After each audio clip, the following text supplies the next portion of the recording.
우리 가족은 지난 한 2주 동안에 거의 초상집처럼 그렇게 지냈어요. 이 단원고등학교가 우리 집 근처에 있잖아요.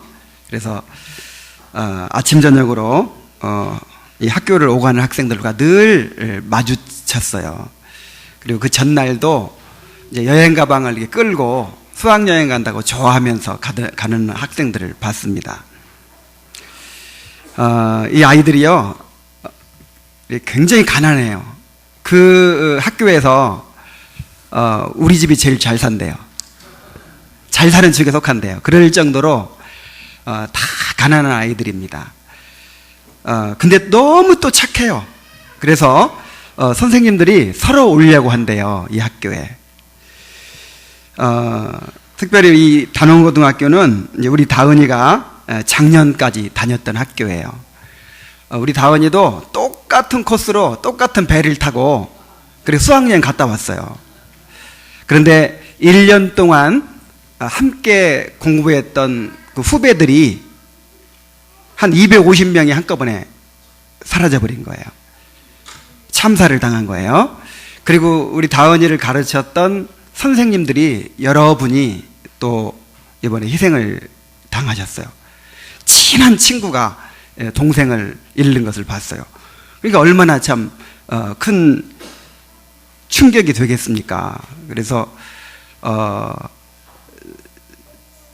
큰 트라우마가 생길지도 모른다는 생각이 들 정도로 그렇게 날마다 울고 그렇게 충격을 경험하고 있어요. 근데 또 이제 우리 성은이는 이 출퇴근하는 길이 단원고등학교를 지나서 그 분향소를 지나서 이렇게 왔다 갔다 하는 길이거든요. 근데 거기 가면요, 이 프랑카드가, 이 조의를 표하는 프랑카드가 그냥 다 붙어 있고, 그 다음에 계속 초상집처럼 그런 분위기거든요. 그래서 오며 가며 이제 마음이 약해가지고 가면서 울고 가고 오면서 울고 오고, 또 제 아내는 이제 운동도 다니고 그러면서 그 동네 사람들 통해서 그 기가 막힌 사정들을 늘 와서 얘기하면서 또 그렇게 한숨을 쉬고 그렇게 했어요. 그 어린 아이들이 깜깜하고 차가운 물 속에서 그렇게 숨죽은 것을 생각하면 정말 마음이 미어집니다. 그런데 저는 이 일을 통해서 슬퍼하고 그렇게 애통해하면서 또 한편으로 너무 두려웠어요. 이 세상은 죄와 비참의 상태에 처해 있습니다. 다시 말하면 이 땅에서는 누구라도 범죄와 질병과 사고와 죽음을 피할 수가 없어요. 예수 믿는 사람이라고 해서 예외가 없습니다. 그래서 어떤 사람들은, 알지 못하는 사람들은 왜 하나님이 살아계시면 이런 일을 허락하셨느냐 그러는데, 이 죄와 비참의 상태에 있다고 하는 것은 하나님의 이 저주와 형벌 가운데 있다는 뜻이거든요. 이 땅은 저주받았어요. 그래서 날마다 그런 일이 일어나고 우리가 날마다 그런 일을 당해야 마땅해요. 그런데 하나님께서 이 노아의 언약을 통해서 죄를 막아주시고 끔찍한 사고를 막아주시고 자연재해를 막아주시면서 지금 인류를 보존해주고 계신 거예요. 이것이 은혜입니다. 그래서 예수님께서는 뭐라고 하셨냐면은 이 빌라도에게 학살당한 사람들이 너희들보다 더 죄가 많아서 그렇게 죽은 줄로 아느냐. 실로암 망대가 무너져서 갑작스럽게 죽은 18명의 사람들이 너희들보다 더 죄가 많아서 그런 일을 당한 줄 아느냐. 너희도 회개하지 아니하면 이와 같이 망하리라 그랬어요. 이게 무슨 말씀입니까? 이런 것들이 우리에게 보여주는 징조라는 거예요. 경고라는 거예요. 장차 하나님의 무서운 심판이 있다고 하는 것을 하나님께서 우리에게 이런 일을 통해서 보여주시는 거라 하는 것입니다. 차가운 바닷물 속에 빠져서 육체적으로 죽는 것도 두려워요. 그러나 나중에 하나님의 심판대에서 전혀 자비가 없는, 긍휼이 없는 그런 공의의 심판을 받고 영원한 지옥의 형벌을 받게 되는 것이 얼마나 무서운 일인지를 이런 일을 통해서 깨달아야 될 줄로 믿습니다. 그래서 저는 이번 일을 보면서 얼마나 두려웠는지 몰라요. 만약에 내 자녀들이 구원받지 못한 채로 그런 일을 당한다면 어떻게 될까요? 우리의 자녀들이 우리가 보장할 수 없어요. 이 세상에서는 누구라도 당할 수 있는 일이란 말이에요. 근데 하나님께서 우리에게 지금 회개의 기회를 주고 계시는 거예요. 그런데 만약에 나의 자녀들이 분명히 구원받은 증거가 없이 이런 일을 당하게 된다면 얼마나 두려운 일입니까?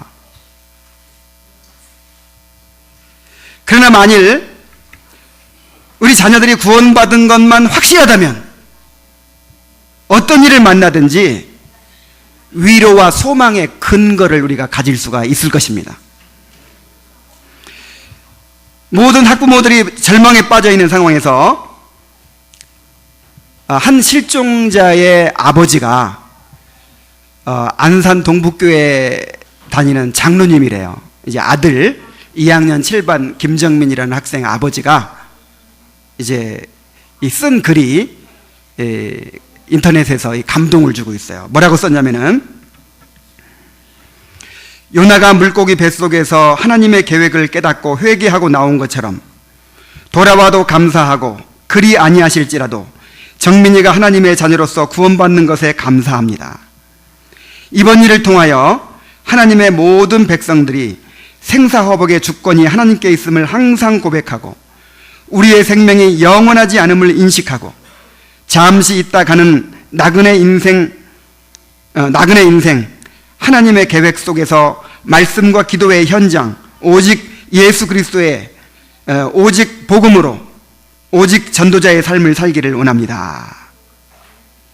이렇게 기도를 했어요. 우리 자녀들을 구원받게 해야 됩니다. 이보다 우리에게 더 시급하고 중요한 일은 없어요. 공부도 중요하고 취직도 중요하고 좋은데 결혼하는 것도 중요하지만은 우리 자녀들이 구원받는 일보다 더 중요한 일은 없습니다. 최선을 다해서 우리 자녀들의 구원을 위해 기도하고 복음을 전하기에 힘써야 될 줄로 믿습니다. 그래서 저는 오늘 어린이 목장 헌신 예배를 맞이해서 우리 자녀들에게 어떻게 복음을 전할 것인가 하는 것을 여러분과 함께 나누기를 원해요. 물론 이것은 이 주일학교에 다니는 어린이들만의 이야기가 아니고 자녀들이 청소년이 됐든 청년이 됐든 아니면 결혼하고 지금 시집장가가 살든 관계없이 모든 자녀를 둔 부모들이 들어야 될 그런 말씀입니다. 오늘은 제가 오랜만에 좀 강하게 말할지도 몰라요. 그래서 먼저 여러분들에게 위안이 되는 말씀부터 시작을 하겠습니다. 우리에게 위안이 되는 말씀은 뭐냐면은 구원받은 성도에게는 자녀에 대한 약속이 있다는 거예요. 구원받은 성도에게는 하나님께서 그 자녀를 복주시겠다라고 하는 자녀의 축복에 대한 약속이 있는 줄로 믿습니다. 성도에게 허락하신 이 은혜의 언약 안에 자손의 축복이 포함되어 있는 거예요. 아브라함에게 주신 약속이 있습니다. 그 아브라함에게 주신 언약이 바로 우리에게 주신 언약이죠. 근데 그 언약이 무슨 언약이에요? 가나안 땅을 주겠다. 그 다음에 큰 민족을 이루어 주겠다. 그리고 내 씨로 말미암아 천하 만민이 복을 얻게 해주겠다. 이런 약속이에요. 이 약속을 두 가지로 딱 구분할 수 있어요. 한 가지는 뭐냐면 현세적인 축복으로서 이제 이 제사장 나라를 이루어 주겠다 하는 것이고, 그 다음에 영적인 축복으로서 메시아를 보내서 구원해 주겠다라고 하는 축복이에요. 그래서 창세기 17장 7절 말씀 한번 보겠습니다. 창세기 17장 7절.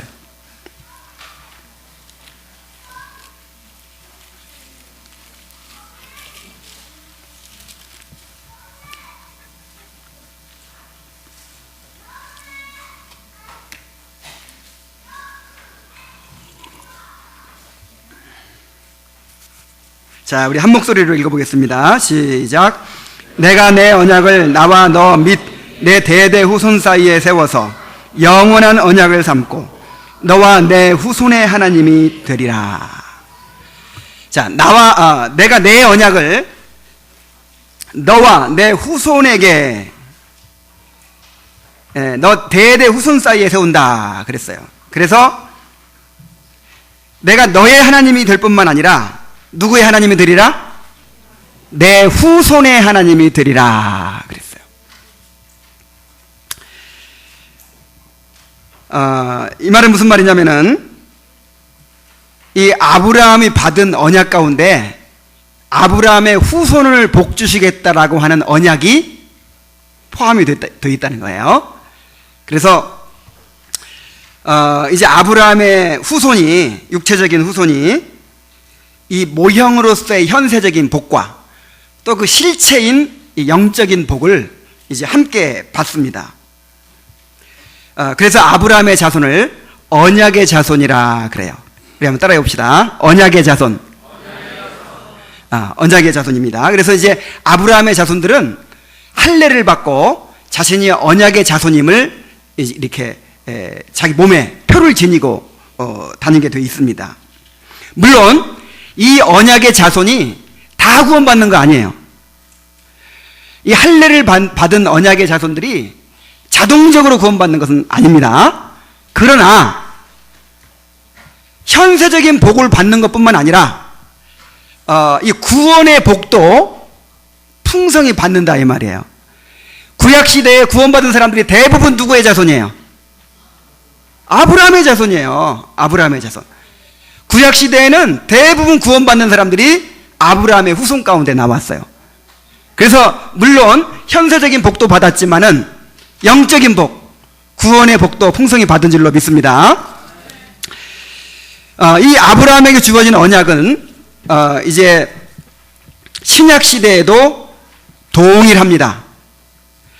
구약에서는, 이 옛 언약에서는 할례 받고 이스라엘 백성이 된 사람이 언약의 백성이었어요.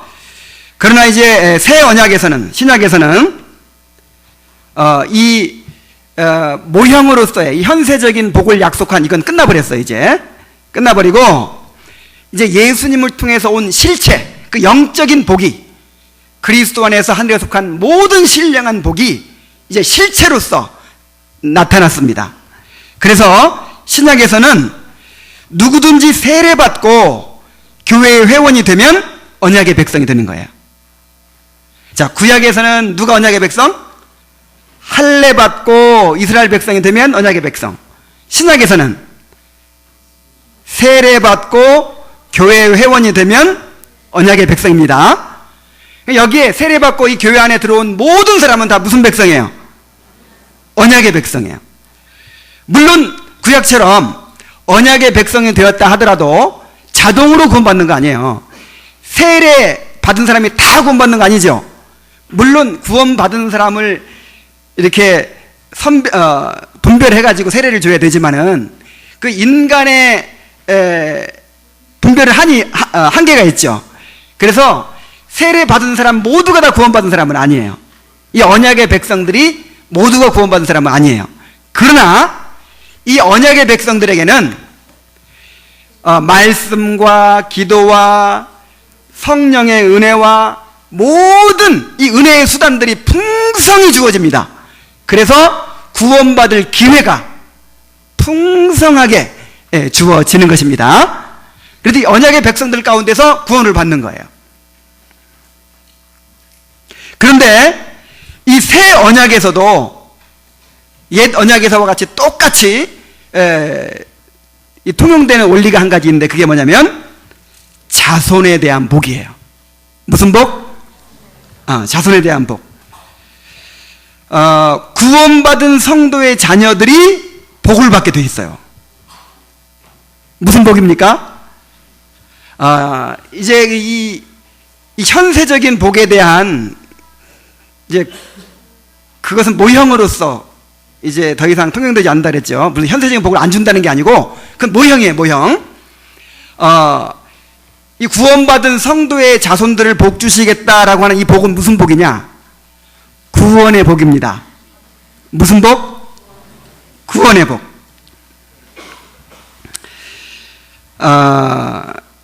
이 사도행전 2장 39절에 보면요, 이 약속은 너희와 너희 자녀와 모든 먼데 사람 곧 우리 주 하나님이 얼마든지 부르시는 자들에게 하신 것이라 그렇게 말했어요. 자, 이 약속이 너희에게만 해당되는 것이 아니라 너희 자녀에게까지 해당된다 그랬어요. 그리고 사도행전 16장 31절에 보면은 주 예수를 믿으라 그리하면 너와 내 집이 구원을 받으리라 그랬어요. 자, 내가 한 사람 우리 집안에서 이제 내 가장으로서 예수를 믿었어요. 그럼 나만 구원받는 것이 아니라 누구도 구원받게 돼요? 너와 너의 집이 구원을 받을 것이다. 고린도서 7장 14절 말씀 한번 찾아보겠습니다. 고린도서 7장 14절 말씀.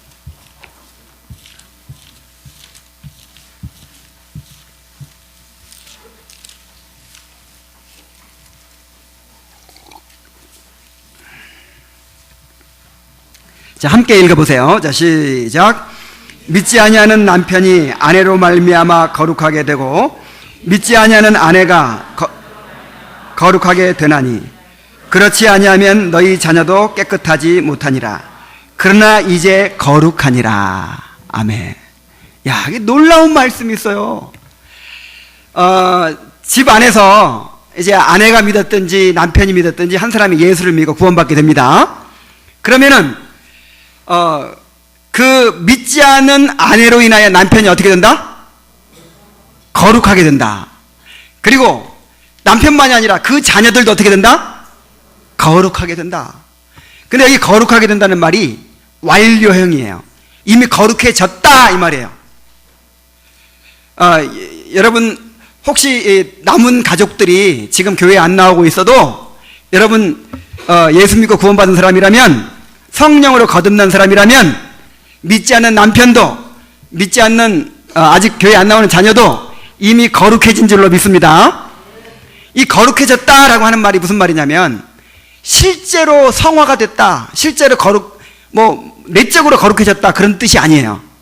그런 뜻이 아니고 이제 언약 공동체의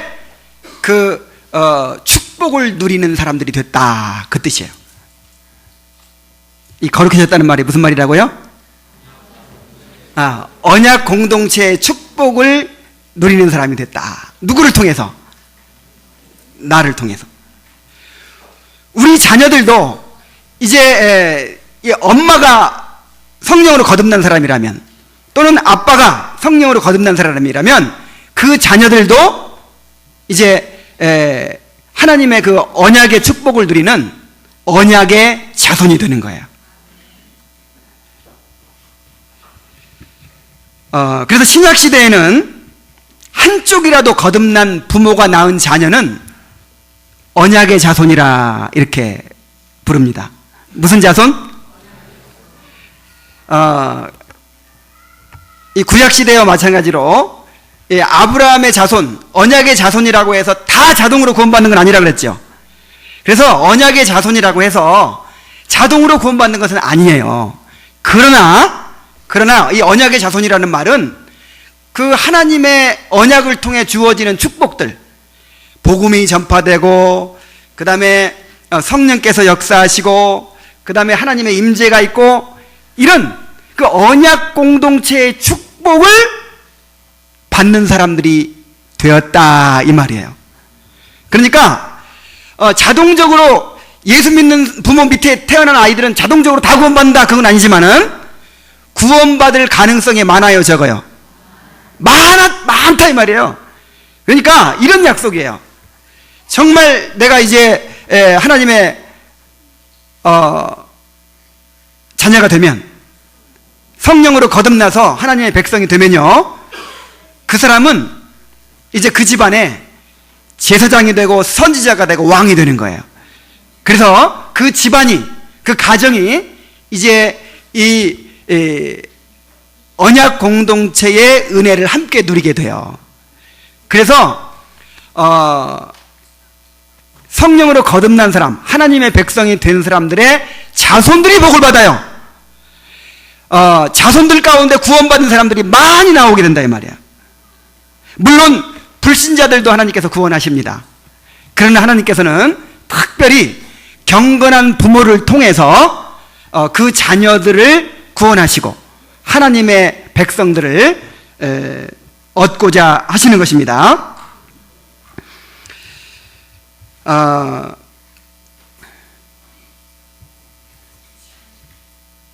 물론 우리 자녀들이 다 택함을 받았고 다 구원받았을 것이라고 우리가 보장할 수는 없어요. 그래서 믿는 부모 밑에서도 안 믿는 자녀들이 나와요, 안 나와요? 나와요. 그리고 대를 걸을 수도 있어. 내 밑에 때에서는 아무도 안 믿을 수도 있어요. 그러나 분명한 것은 하나님께서 너뿐만 아니라 너의 누구를 축복해 주겠다? 자손을 복 주시겠다고 했기 때문에 그 구원의 축복이 내 후손에게 풍성할 것이라고 하는 사실은 우리가 확신할 수 있다 하는 말입니다.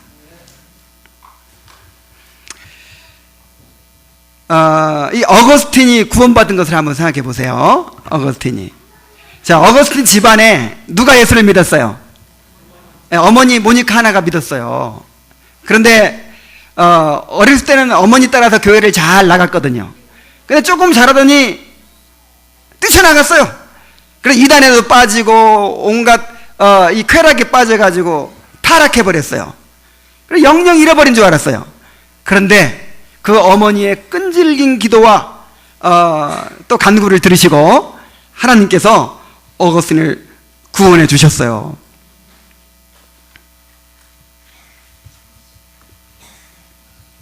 그래서 결국 구원받고 하나님의 위대한 종이 됐습니다.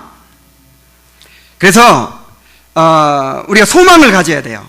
당장 어려운 것처럼 보이지만 우리가 원하는 것 이상으로 하나님께서 우리 자녀들을 구원하기 원하신다는 사실을 믿으셔야 됩니다. 그래서 우리 자녀들은 언약의 자손이다 라고 하는 사실을 기억하세요. 우리 한번 따라 봅시다. 언약의 자손. 특별한 은혜를 입은 거예요. 지금 구원받을 가능성이 훨씬 높은 거예요. 그리고 내 자손들 중에서 구원받을 사람들이 나올 가능성이 훨씬 많은 거예요. 이것이 하나님의 방법이란 말이에요. 이것이. 우리 자녀들에게도 이 얘기해 주세요. 너는 언약의 자손이야. 꼭 그렇게 얘기해 주세요. 너는 하나님의 언약의 축복을 받은 사람이야. 언약의 자손이야. 너는 반드시 하나님 믿고 구원받아야 돼. 너는 지금 특권을 받은 거야.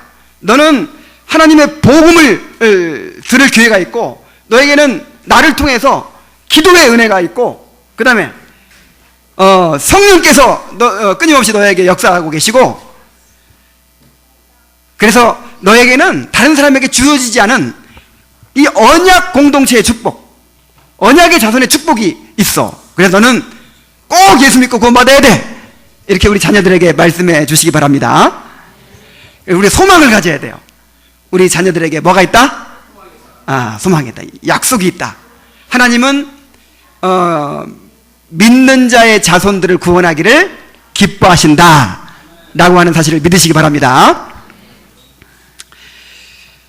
자, 이제 두 번째로 우리가 알아야 될 것은 하나님은 믿는 자의 자녀들이 구원받기를 원하세요. 그런데 그 자녀들에게 복음 전하는 책임을 누구한테 맡기셨을까요? 주일학교 교사한테 맡기셨을까요? 아니면 뭐 학교 선생님한테 맡기셨을까요? 부모에게 맡기셨다는 거예요. 부모에게. 자녀를 신앙으로 양육하라는 명령을 부모에게 주셨어요. 그래서 오늘 우리가 읽은 본문 말씀 가운데 보면은 신명기 6장 7절에 오늘 내가 내게 명하는 이 말씀을 너는 마음에 새기고 내 자녀에게 부지런히 가르치며. 어떻게 가르치라고요? 가끔 한 번씩 가르치라고요? 아니면 부지런히 가르치라고요? 여러분 뭐 어려울 거 없어요. 딱 내 경우만 가르치면 돼요. 내 경우에. 첫째, 집에 앉았을 때든지, 자, 집에 앉았을 때 가르치세요. 그 다음에 길을 갈 때든지, 길 갈 때 가르치세요. 그때 가르칠 때예요. 누워있을 때든지, 밤에 자려고 누우면 그때 가르치세요. 그 다음에 일어날 때든지, 눈 뜨고 일어나면 그때 가르치세요. 자, 언제 가르쳐야 돼요? 집에 앉아있다 싶으면 그때 가르치란 말이에요. 길을 갈 때, 그때 가르치라고요. 누워있을 때 가르치고, 일어날 때 가르치고. 그러니까 어떻게 가르치라는 거예요? 끊임없이 가르치라는 거예요. 끊임없이. 기회를 봐가지고 계속해서 가르치라고요. 근데 이렇게 가르칠 사람이 누가 있냔 말이에요. 주일학교 선생님이 가르치겠어요? 목사님이 가르치겠어요? 끼고 살고 있는 부모밖에 이렇게 할 수 있는 사람이 없어요. 신약에서도 마찬가지입니다. 에베소 6장 4절에 이렇게 말했어요. 또 아비들아 너희 자녀를 노엽게 하지 말고 오직 주의 교훈과 훈계로 양육하라 그랬어요. 아비들아 그랬어요. 자, 누구야? 뭐 교회 목사한테 맡기지 않았어요. 주일학교 선생님한테 맡기지 않았어요. 자녀의 신앙 교육은 부모의 책임입니다. 누구의 책임이라고요? 하나님은 가정을 통해서 하나님의 백성을 얻기를 원하시는 거예요. 자, 하나님께서 하나님의 나라를 세우시고 확장해 가시기 위해 사용하는 두 가지 기관이 있습니다. 무엇과 무엇이지요? 교회와 가정입니다. 그래서 교회를 통해서 이렇게 복음이 선포되고 불신자들이 중생하고 회심하고 그렇게 함으로써 하나님의 나라가 확장되는 거예요. 교회는 하나님 나라를 확장시키는 기관입니다. 그런가 하면 또한 가정을 통하여 자녀들이 중생하고 회심해서 하나님 나라가 확장되는 거예요. 그래서 로버트 데분이라고 하는 사람이 이렇게 말했습니다. 가정이라는 도구는 하나님께서 은혜의 수단들 중 가장 효과적인 수단으로 선택하고 제정하신 것이다. 구원받는 은혜의 수단으로서 교회의 다른 모든 규례들 중 가장 참되고 효과적인 수단이 바로 가정이다. 그러니까 자녀들에게 이 복음을 전해서 구원받게 할 수 있는 가장 효과적인 수단. 하여간 사람들이 복음을 듣고 구원받을 수 있는 가장 효과적인 수단이 뭐라고요? 가정이라고요. 가정. 그래서 하나님께서는 가정을 통해서 자녀들이 구원받고 이 구원받은 자녀들을 통해서 하나님 나라가 확장되기를 원하시는 것입니다. 교회를 통해서 또 가정을 통해서 계속해서 구원받고 하나님의 백성들이 훈련되고 그래서 하나님 나라가 확장돼 가기를 하나님께서는 원하시는 거예요. 그래서 여러분 우리에게 사명이 있어요. 자녀를 많이 낳아서 경건한 하나님의 백성으로 키워내는 이 일이야말로 우리에게 주어진 가장 위대한 사명인 줄로 믿습니다. 우리 청년들 빨리 결혼하세요. 30살 넘기지 말고 고르지 말고 그냥 구원만 받았으면 그냥 대충 하세요. 그냥 정말이에요. 그래가지고 힘 닿는 데까지 자녀를 낳아서 그 자녀들을 구원받게 하고 경건한 하나님의 백성으로 키우는 거, 이보다 더 큰 일 없어요. 도대체 무슨 큰일 하려고 그렇게 준비하고 있습니까 지금?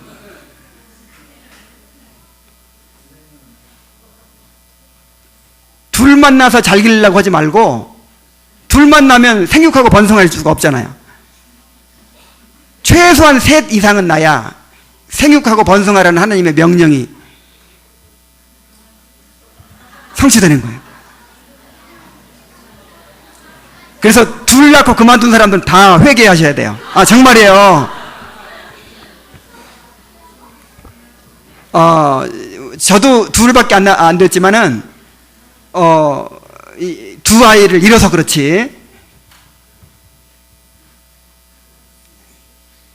지금이라도 가능하기만 하다면 그냥 여러분 이 일을 정말 심각하게 느끼시기 바랍니다. 내게 주신 자녀들에게 복음을 전하고 그들을 구원받게 하고 그들을 하나님의 자녀로 잘 키워내는 거, 이거보다 더 큰 일은 없습니다. 이것이 주님의 일입니다. 이것이 우리에게 주어진 가장 큰 사명입니다. 우리가 부모로서의 책임을 인식해야 돼요. 오늘날 부모들의 가장 큰 문제는 자녀들을 학교에 맡기고 교회에 맡겨버리는 것으로 책임을 다하는 것으로 생각하는 거예요. 내가 애들 교육을 위해서 이렇게 뼈 빠지게 일한다. 그래서 애들 교육을 위해서 헌신하는 것처럼 보이죠. 그러나 학교에 맡기고 교회에 맡기는 것이 교육이 아니에요. 하나님은 다른 사람이 아닌 부모에게 자녀 교육을 맡기셨어요. 왜냐하면 자녀는 누구보다도 부모에 의해 영향을 받는 존재이기 때문에 그렇습니다. 그래서 훌륭한 부모는 100명의 교사보다 낫다, 이런 말이 있어요. 우리 한번 따라해 봅시다. 훌륭한 부모는 100명의 교사보다 낫다. 그러니까 고액과에 안 시켜도 뭐 좋은 학교 안 보내도 내가 경건한 부모가 되잖아요. 그럼 100명의 교사를 얻는 거예요. 부모가 가르쳐야 됩니다. 더 큰 문제는 뭐냐? 오늘날 크리스찬 부모들이 자녀의 신앙 문제를 중요하게 여기지 않는다는 데 있어요. 자녀의 신앙에 대해서는 아직 어리니까 나중에 크면, 철이 좀 들면 신앙을 가지게 되겠지, 이렇게 생각을 하고 우선은 공부 잘해서 좋은 학교 가는 데 신경 씁니다. 좋은 직장에 취직하는 거, 조건 좋은 데에 시집 보내고 장가 보내는 거, 이거에만 골몰해요. 그러면서 자녀들의 영혼에게는 관심을 갖지 않아요. 학교에 한번 빠지면 큰일 나는 줄 알아요.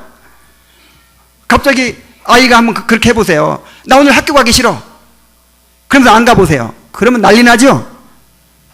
근데 교회 한번 빠지는 거는 가볍게 생각해요. 교회는 일주일 만에 하루 가는데, 그 두 번 빠지면은 한 달을 빠지게 되는데, 몇 번만 빠지면 한 달을 빠지게 되는데, 교회 한번 빠지는 건 너무 가볍게 생각한단 말이에요. 이것은 세상 사람들하고 조금도 다를 것이 없는 태도입니다. 만일 자녀가 구원받지 못한다면 그런 것이 다 무슨 소용이 있습니까? 여러분, 이걸 잘 아셔야 돼요. 만약에 자녀가 구원받지 못하면요, 세상에서 잘 되는 것이 전혀 축복이 아니에요. 여러분, 인간의 죄성을 아시죠? 내가 잘 되고 문제없이 잘 사는데 예수 믿는 사람 봤어요? 만약에 자녀가 구원받지 못했다면 잘 되면 잘 될수록 그 사람은 구원받기가 점점 어려워지는 거예요.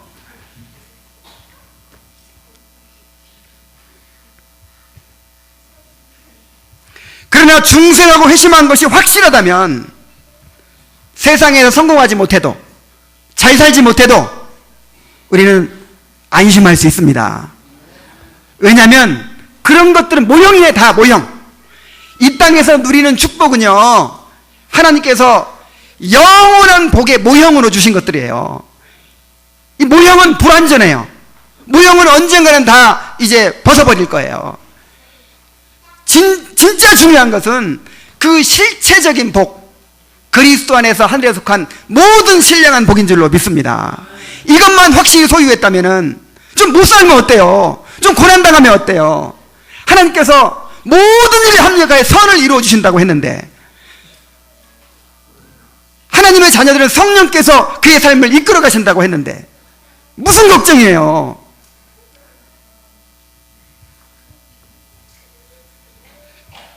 정말 구원받은 부모라면 어떻게 자녀들의 영혼에 무관심할 수 있습니까? 정말 구원받은 부모라면 내가 내 죄를 깊이 깨닫고 지옥의 두려움을 알고 이 지옥의 영원한 멸망에서 건져주신 그 하나님의 은혜를 경험했다면, 내가 세상으로부터 확실히 돌아선 사람이라면 자녀들도 그렇게 되기를 간절히 바라야 될 거 아닙니까?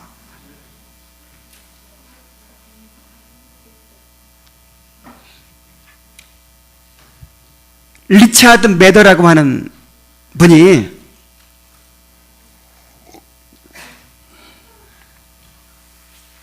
책에서 이런 글을 썼어요. 나중에 자녀들이 구원받지 못하면 어디 갈 거예요? 지옥에 가죠. 나중에 지옥에 간 자녀들이 부모를 원망하면서 이렇게 이야기할 것이라고 썼어요. 내가 여기서 받는 이 고통은 모든 부모님들 때문입니다. 모두 부모님들 때문입니다. 당신들은 내게 하나님에 대해 알려주어야만 했지만 그렇게 하지 않았습니다. 당신들은 우리를 죄로부터 멀리하고 바로잡아 줘야 할 책임이 있으나 그렇게 하지 않았습니다. 우리의 부패와 죄책이 당신들로부터 전가되어 왔지만 우리가 그것들에서 벗어나야 한다는 어떤 경고도 주지 않았습니다. 당신들의 무관심으로 우리는 계속 죄 가운데 살았습니다. 지금 우리는 그 죄 때문에 저주 아래 있습니다. 화로다 우리 자녀들이여, 육신적이고 생각이 모자란 부모를 두었었구나. 자녀에 대한 연민과 동정으로 그들의 영원한 비참함의 운명을 막는데 나태한 부모들에게 화가 있을지로다. 정말 큰 두려움을 가지고 우리 자녀들의 구원을 위해서 애써 기도하면서 최선을 다해 노력해야 될 줄로 믿습니다. 자, 그렇다면 우리가 어떻게 자녀들에게 복음을 전해야 될까요? 우리의 자녀들은 언약의 자손들이라고 했어요. 하나님의 약속이 있습니다. 하나님은 우리보다 더 우리 자녀들이 구원받기를 원하고 계세요. 우리 자녀들에게 어떻게 복음을 전해야겠습니까? 첫 번째로, 자녀를 위한 눈물의 기도가 필요해요. 무슨 기도가? 눈물의 아들은 망하지 않는다 그랬죠? 이 어거스틴이 방탕해서 막 돌아다니는 거예요. 어머니가 얼마나 가슴이 아프겠어요. 그때 교회에 와서 그렇게 눈물로 날마다 기도하는 모니카에게 그렇게 목사님이 그렇게 얘기해 줬어요. 염려하지 마세요. 눈물의 아들은 망하지 않습니다. 저는 날마다 새벽이고 밤이고 교회 와가지고 자녀를 위해서 눈물 뿌리며 기도하는 그 부모, 그 자녀들은요, 나는 반드시 복 받을 거라고 생각해요. 구원받을 것이라고 생각합니다. 자녀들이 구원받는 것은 인간의 힘으로 안 돼요. 예수님도 제자들을 양육하실 때 기도로 양육하셨어요. 그래서 베드로에게 뭐라고 그랬습니까? 네가 이 시험에 빠져서 실족하게 되지 않도록 내가 너를 위해서 뭐 했다? 기도했다. 그러니 너는 돌이킨 후에 다른 사람들을 굳게 해라. 예수님도 기도로 양육하셨어요. 그 기도의 응답으로 제자들이 시험에서 건진받고 바로 선 거예요. 그런데 우리가 우리 자녀들을 신앙으로 양육하는데, 우리 자녀들을 구원받게 하는데 어떻게 기도하지 않고 가능합니까? 그 일이.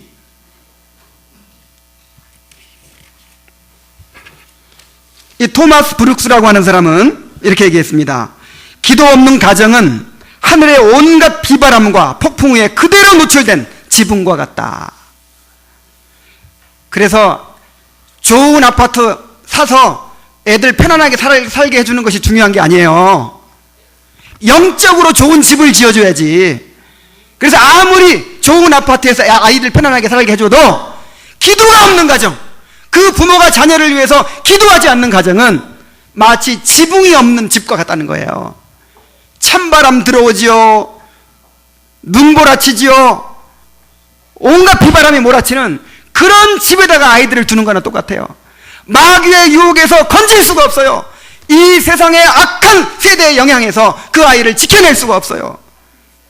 여러분, 어떻게 우리 힘으로 아이들을 지켜낼 수 있습니까? 지금 우리 아이들이 처한 그 환경이 지금 어떻다고 여러분 생각하십니까?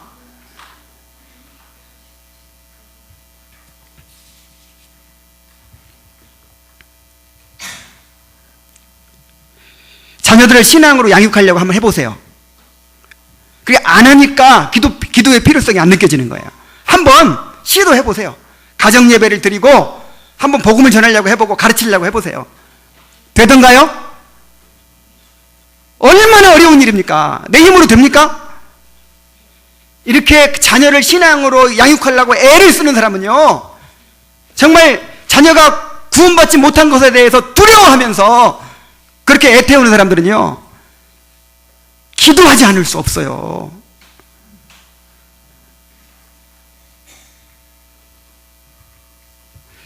이 알렉산더 화이트라는 분의 자녀를 위한 기도문을 제가 읽어드릴게요. 오 전능하신 하나님, 하늘의 아버지여, 당신과 바른 관계를 누리는 자손을 허락하소서. 자녀들이 당신과 관계가 어긋날 바에는 차라리 영원히 태를 닫으셔서 우리와 우리 가문이 멸절되게 하소서. 오 하나님이여, 우리에게 자녀들을 주소서. 우리의 자녀들을 주소서. 중생의 신비한 거듭남을 주셔서 당신의 거룩한 언약으로 우리와 삶을 함께할 자녀들을 주소서. 우리의 자녀들이 당신을 믿지 않는다면 차라리 아예 결혼하지 않는 편이 더 낫고 일평생 외롭게 사는 편이 더 나을 것이기 때문입니다. 그러나 오 하나님, 당신 스스로 아버지이심으로 아버지의 마음이 무엇인지 알고 계십니다. 그러므로 오 우리 아버지시여, 자녀들을 향한 우리의 기도를 들어주소서. 우리와 우리 자녀가 당신과 올바른 관계를 누릴 때까지 밤이나 낮이나 우린 잠자리에 들지 않을 것이며 눈을 감지도 졸지도 않을 것입니다. 여러분, 이런 마음으로 기도하십시오. 스펄전의 어머니가 한 번은 이렇게 기도를 하더래요. 어린 스펄전을 무릎에 앉히고 뜨거운 눈물을 흘리면서 이렇게 기도를 하는 거예요. 주님, 제가 이렇게 드린 기도가 이 아이의 회심으로 응답될지, 아니면 이 간절한 간구가 오히려 심판의 날에 이 아이에게 불리한 증거로 제시될지 당신은 알고 계십니다.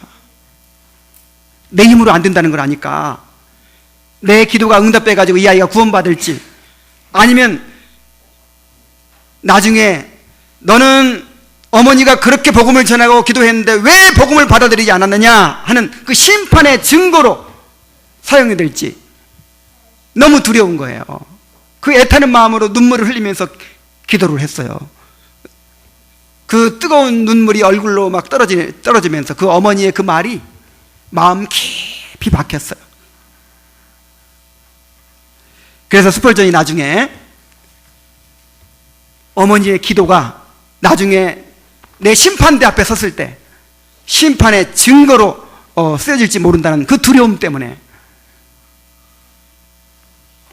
구원을 사모하게 됐다, 그런 얘기를 했어요. 저는 좀 나태해졌다가도 우리 자녀들의 영혼을 생각하면요, 정신이 번쩍 들어요. 기도하지 않을 수가 없어요. 여러분 기도하는 부모가 되시기 바랍니다. 날마다 간절히 눈물로 기도하세요. 눈물의 아들은 망하지 않는답니다. 그래서 자녀들에게 복음을 전하려면 어떻게 하라고요? 첫 번째 어떻게 하라고요? 기도하라고요. 기도 없이 안 됩니다. 자, 두 번째로 자녀들에게 말씀을 꾸준히 가르쳐야 돼요. 아까 신명기 6장 7절에서 9절까지 말씀에서 말씀하셨죠. 자녀들에게 부지런히 가르치며 집에 앉았을 때든지 길을 행할 때든지 누웠을 때든지 일어날 때든지 하나님의 말씀을 계속해서 가르치라는 거예요. 다시 강조하고 다시 말씀드리지만은 구원은 성령의 주권적인 사역입니다. 성령께서 중생케 하시고 성령께서 믿음을 주시고 성령께서 회개하게 만드셔야 돼요. 내가 아마 기가 막히게 구원 상담 한번 한다고 해서 자녀들이 저절로 그냥 구원받는 거 아니에요. 성령의 사역입니다. 그래서 우리는 성령의 역사를 기대하면서 꾸준히 말씀을 전해야 돼요. 하나님에 대해서, 인간에 대해서, 예수님에 대해서, 성령에 대해서, 죄에 대해서, 천국에 대해서, 지옥에 대해서, 중생에 대해서, 회심과 칭의에 대해서, 성화에 대해서 끊임없이 자녀들에게 가르쳐야 돼요. 단번에 복음을 이해시켜서 구원받게 하겠다, 이런 생각을 버려야 됩니다. 구원의 확신을 억지로 심어주려고 해서도 안 되고, 또 자녀가 구원의 확신이 있다고 해도 마음을 놓아서는 안 돼요. 저는 오랫동안 청년들을 가르치면서 또 학생들을 가르치면서 어릴 때는 분명히 구원의 확신이 있다고 했거든요. 분명히 자기는 천국 간다고 했거든요. 그런 아이들이 나중에 고등학교 졸업하고 대학 가가지고 하나님을 부인해요. 교회를 안 다녀버려요. 이런 일들을 수없이 봤어요. 그래도 어렸을 때 구원의 확신이 있었다고 했으니까 그 사람 구원받았을 거야. 맞습니까? 교회를 안 다니는데 하나님을 부인하는데 어떻게 구원받은 사람이 되겠어요? 그래서 어렸을 때는 아직 몰라요. 확신이 있다고 해도 그거 진짜 믿음인지 아직 모른다고요.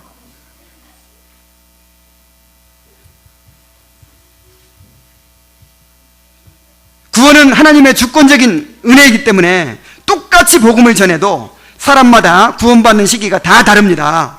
어떤 아이는 초등학생 때 회심하는 아이가 있어요. 어떤 아이들은 청소년기에 회심하는 아이가 있어요. 똑같이 복음을 듣고 자라나는데, 경건한 가정에 자라나는데, 어떤 아이는 성인이 돼서야 회심을 경험해요. 그래서 자녀들의 삶에 성령께서 일하시는 증거가 있는지 늘 민감하게 살피면서 계속해서 기도하면서 우리가 복음을 가르쳐야 되는 것입니다. 이 조엘 비키라고 하는 신학자는 이렇게 얘기했어요. 자녀들이 잠시 믿음을 고백한 자녀들을 마치 구원받은 신자처럼 대하는 것은 유익보다 해를 더 많이 끼칠 수 있다. 낙관적일 기대를 품으면서 변화의 증거가 확실히 드러날 때까지는 섣불리 구원의 확신을 심어주지 말고 신중히 기다려야 한다. 물론 지나치게 회의적인 태도를 취해서도 안 된다. 자녀가 참 구원을 얻었는데도 하나님 앞에서 의롭다 하심을 받았다는 사실을 인정해 주지 않는다면 갓 믿음을 갖게 된 자녀들을 실망시킬 수 있다. 이렇게 얘기했어요. 그러니까 이 부모가 얼마나 깨어 있어야 되겠어요. 이것은 어른들도 마찬가지예요. 사실 주님께서 4가지 밭에 대해서 얘기하셨죠. 똑같이 복음을 들었어요. 이 복음 자체에는 문제가 없어요. 똑같이 생명의 말씀을 들은 거예요.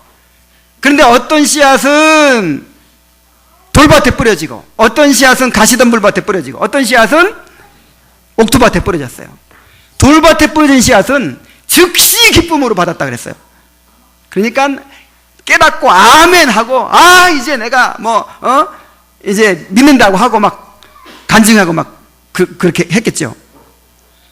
가시덤불 밭에 난 씨도, 뿌려진 씨도 싹이 났어요, 안 났어요? 났어요. 자기는 이제 믿음이 있다고 하고 교회 잘 다녔어요. 근데 나중에 고난이 닥치고 시험이 오고 재리의 유혹과 세상의 염려가 다가왔을 때, 그때 보니까 그냥 아무것도 아닌 거야. 뿌리가 없어요. 옥토밭에 떨어진 씨앗은 어떻게 합니까? 좋은 마음으로 말씀을 받아 듣고 지키어 인내로 결실하는 자들이니라. 우리 한번 따라해 봅시다. 듣고 지켜서 인내로 결실하는 자들이니라. 그러니까 주님께서 지금 이 네 가지 밭을 통해서 얘기하고 싶은 게 뭐예요? 당장의 반응만 보고 알 수 있다, 없다? 없다. 믿음이라고 하는 것은 시험을 거쳐봐야 하는 것이지, 당장의 반응만 보고 알 수 있어요, 없어요? 없어요.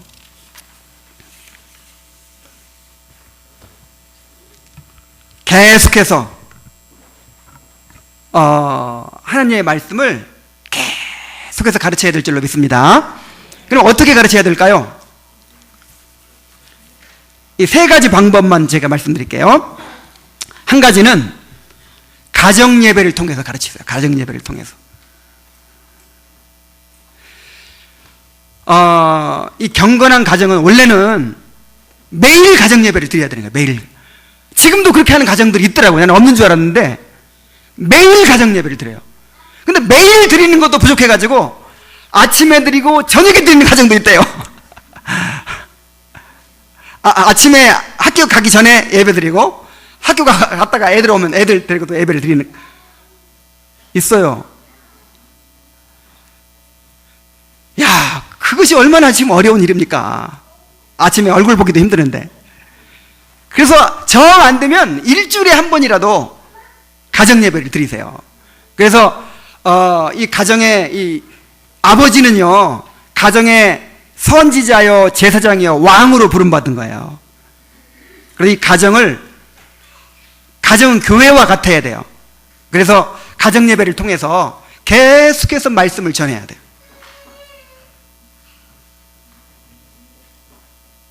그렇게 해보실랍니까? 하셔야 됩니다. 한번 생각해 보세요. 우리 아이들이 지금 어떤 영향을 받고 있는지, 어떤 노래를 듣고, 어떤 영화를 보고, 어떤 메시지를 듣고 있는지, 어떤 인본주의 교육을 받고 있는지. 절대적으로 이 영적인 영향력이 부족해요. 일주일에 한 번 딱 가가지고 졸면서 한 30분도 안 되는 설교 듣는 거, 이거 가지고 아이들을 영혼을 지킬 수 있습니까?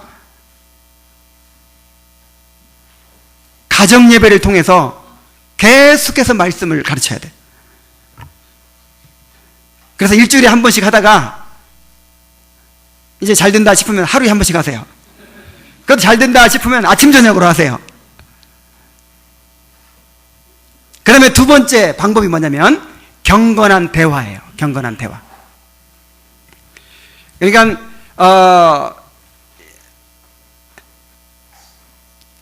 집에 앉아있을 때든지, 길을 갈 때든지, 그 다음에 누웠을 때든지, 일어날 때든지, 이게 뭐냐면은 이게 대화인 거예요. 대화. 끊임없이 자녀와 대화하는데, 무슨 대화? 경건한 대화.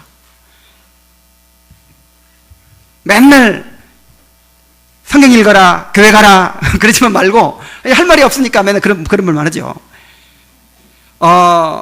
예를 들어 이 세월호 사건이 일어났어요. 그러면 이걸 통해서 느낀 걸 나누고, 요걸 통해서 우리가 깨달아야 될 것을 얘기해주고, 성경적으로 어떻게 바라봐야 될 것인지, 이런 대화를 하는 거예요. 학교에서 친구들하고 싸웠다. 그러면 그 일을 또 서로 나누면서 거기서 또 영적인 교훈을 주는 거예요. 끊임없이 경건한 대화가 이루어져야 돼요. 그 다음에 세 번째로 가장 중요한 것입니다. 여러분 이것처럼 중요한 게 없어요. 교회의 예배에 참여시키는 거예요. 예배에 참석하는 것보다 더 중요한 거 없습니다. 예배에 참석해서 이 선포되는 말씀을 듣게 하는 것보다 더 좋은 전도의 방법은 없습니다. 여러분 이거 꼭 깨달으셔야 됩니다. 우리가 무슨 전도법, 막 별 전도법이 다 나오죠? 이거 대부분이 다 인간적인 방법들이 많아요. 원래 가장 좋은 전도법은 우리가 예배를 제대로 드리는 거예요. 예배를 제대로 드리고 강단에서 날마다 복음의 말씀이 선포되는 거예요. 그리고 그 예배에 참석시키는 거예요. 우리의 자녀들을 아니면 전도 대상자들을 예배에 참석시키는 것보다 더 좋은 전도 방법은 없습니다. 아멘?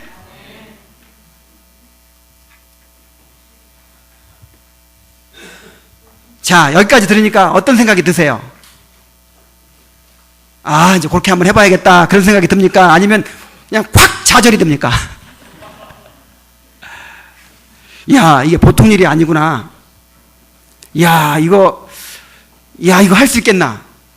보통 일이 아니죠? 그런 마음이 드셔야 마땅해요. 그래서, 자, 첫 번째 기도에 대해서 말씀드렸어요. 두 번째, 말씀을 꾸준히 성실하게 가르치라고 말씀드렸어요.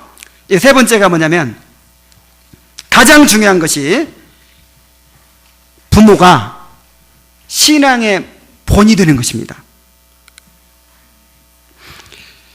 자녀가 성령으로 거듭나서 하나님을 경외하며 사는 사람이 되기를 원하시죠? 그러면 일단 부모가 그런 사람이 되세요. 나는 텔레비 틀고 앉아가지고 드라마 7번 드라마 보고 끝나면 9번 드라마 보고 그러면서 야, 공부해, 공부. 성경 좀 읽어. 너 지난번 교회 안 갔지? 이래가지고는요, 절대로 자녀들 신앙으로 양육할 수 없어요.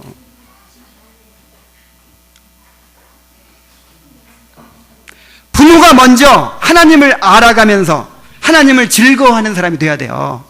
하나님 알아가는 것이 낙이 돼야 돼, 낙이. 부모가 먼저 성경의 교리에 대해서 계속해서 공부하고 알아가야 돼요. 그래야 해줄 말이 있지. 제가 하는 사역 가운데 아주 중요한 사역이 뭐냐면 카톡으로 질문 오는 거 답해주는 거예요. 아마 요것이 일주일이면 몇 시간 소요될 거예요. 그런데 요즘 이제 애기 엄마들로부터 질문을 많이 받아요. 우리 애기가 하나님의 영광이 뭐냐고 물어봤는데 이걸 어떻게 대답해 줘야 됩니까? 삼위일체를 가르쳐 줘야 되는데 이걸 어떻게 설명해 줘야 됩니까? 아이들이 물어볼 때 부모가 대답해 줄 수 있어야 돼요. 아니, 물어보기 전에 하나님이 삼위일체로 존재하신다는 거, 예수님의 신성과 인성, 예수님의 삼중직, 예수님의 높아지신 것 낮아지심, 성육신, 예수님의 구속이 어떤 방식으로 이루어졌는가, 이런 거를 알고 있어야 아이들한테 얘기해 주지요. 가정예배를 드려라, 아이들 가르쳐라, 뭐 가르칠 게 있어야지. 교회 열심히 다녀, 다 열심히 다니면 복 받아. 그래가지고는 교육이 안 되는 거예요.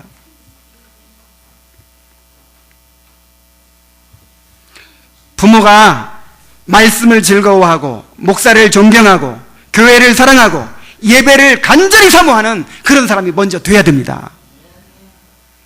부모가 성경 읽기보다는 TV 보는 거 더 좋아하고 하나님 알아가는 것보다는 놀러 다니는 일로 낙을 삼고 집안에서 경건한 대화보다는 항상 세상 이야기만 하고 주일 예배 한번 빠지는 것을 가볍게 생각하고, 여러분 이거 회개해야 돼요.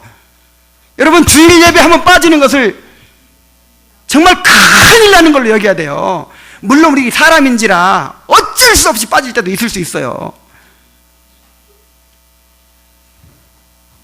이것이 다 아이들에게 지금 교육이 되고 있다는 사실을 알아야 돼요.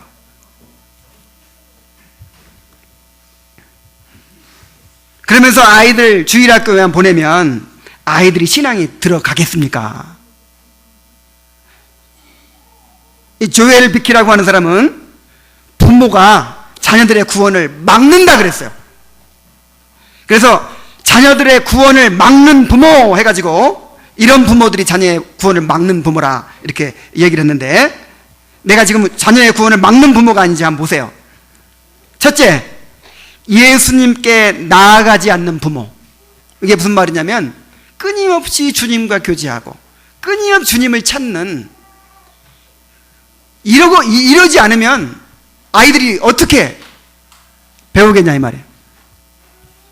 가정에서 그리스도 중심의 대화가 나누어지지 않는 부모, 항상 주님이 우리의 소망이시라는 거, 주님이 우리의 축복이시라는 거, 우리가 주님을 의지해야 된다고 하는 거, 이것이 우리의 대화가 돼야 돼요.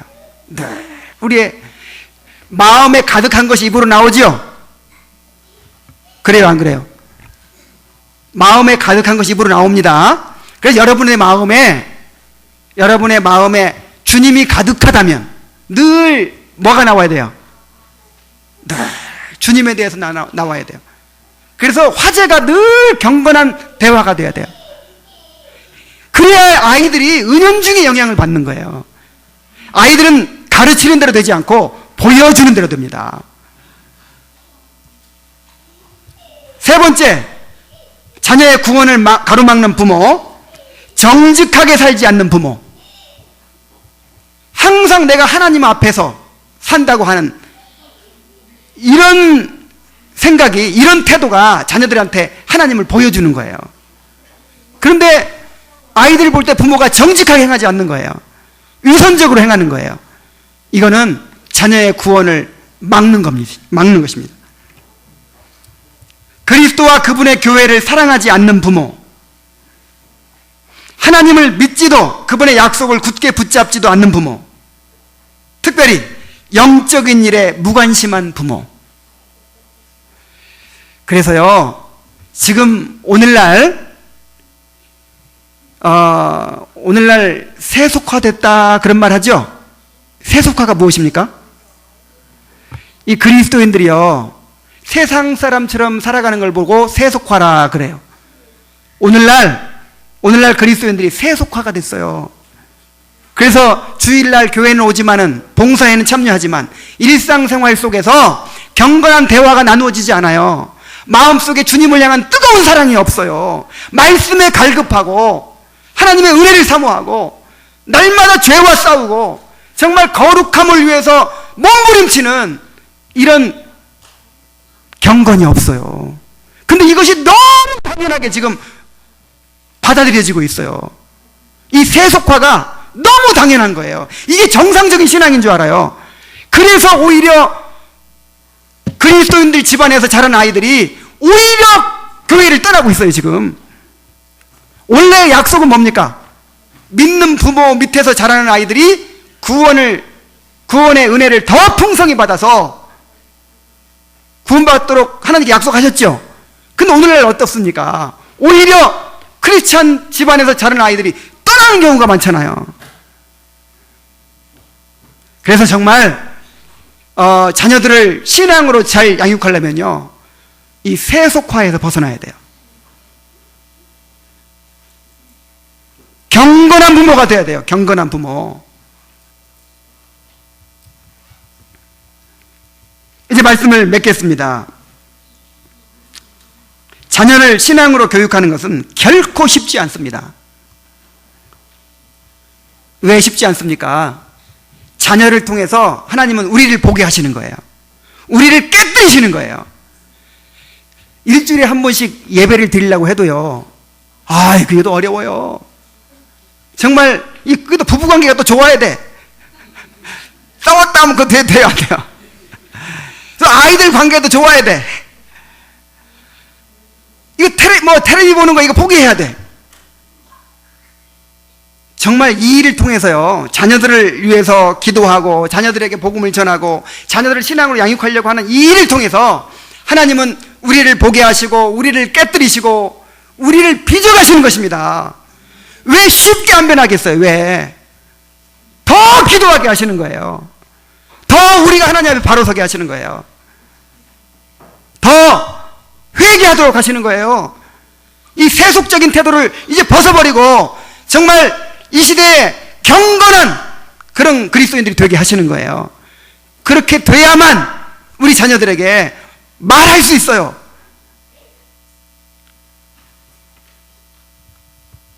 아무리 어렵더라도 여러분 포기하지 마시기 바랍니다. 결과가 당장 나타나지 않더라도 절대로 포기하지 마시기 바랍니다. 하나님의 약속이 있어요. 그래서 날마다 눈물 뿌리며 기도하고 최선을 다해 노력하세요. 이 일보다 더 중요한 건 없어요. 우리 어린이 목장의 교사들, 우리 전도사님, 또 교사들 얼마나 수고가 많겠습니까?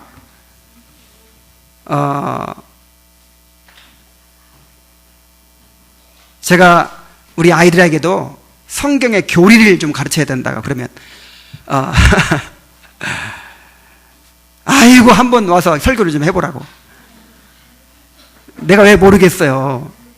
그런데 하나님의 약속을 붙들고 최선을 다해야 돼요. 우리 어린이 목장 교사들, 우리 아이들의 중생과 회심을 위해서 기도하시기 바랍니다. 이 아이들이 거듭나지 않으면요, 신앙이라고 하는 것은 거듭나야 돼요. 거듭나지 않은 상태에서 계속 거룩한 행위를 강조하잖아요. 그러면 바리새인 돼요. 거듭나야 돼요.